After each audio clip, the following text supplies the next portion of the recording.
if you go down the alley, you climb a fence, you go in through a skylight, or maybe you sneak in behind the cook who's out for a smoke break.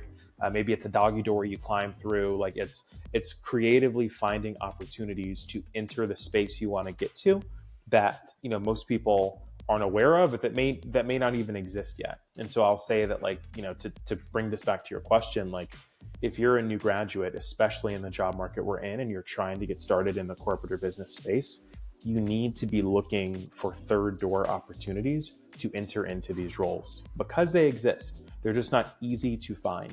And so whether this is, you know, I believe that proximity is power. I know that's a whole other thing we could go down in terms of, like, you know, remote work versus being in the office. But like, if you're able to physically get yourself in front of the decision makers who hire for some of these corporate roles by doing like case competitions, by, you know, doing, there may be like a community service event they're putting on, like figure out the places and spaces where these people go and then put yourself in those rooms to sort of get access to them.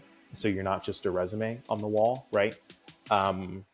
You know, a lot of times, this is sort of a roundabout answer, but like a lot of times people get acqui-hired into consulting firms. And so they may start consulting on their own, and then they may build up, you know, a couple case studies, a couple resumes, a couple pieces of like specific and nuanced expertise that consulting firm may not have, or that financial institution may not have. And so they may bring you in because now you have a skill set, especially with the way technology is going. Now you have a skill set that they don't have inside of their organization. And so that's another way in. And so I would say that, like, get creative, because if you do the things that most people do, you'll get the results that most people get, right? And so, like, general admission, like, you're gonna get bounced, or the ATS isn't gonna read that keyword on your resume, right? And like all these little tricks that, you know, other career influencers on the internet give, right? They may or may not work because you're still going through that portal. But if you think about getting a job in a much more creative sense, like, how can you put yourself in front of a decision maker, right? Even to the extent of, like, I don't know, this may be like, this is what I did. I mean, look, when I was in college, there was a club I wanted to be a part of that was only open to upperclassmen. So you had to be in the College of Business, which you had to test into. So everyone starts out in the general pool, and then you test into the actual college where your major is.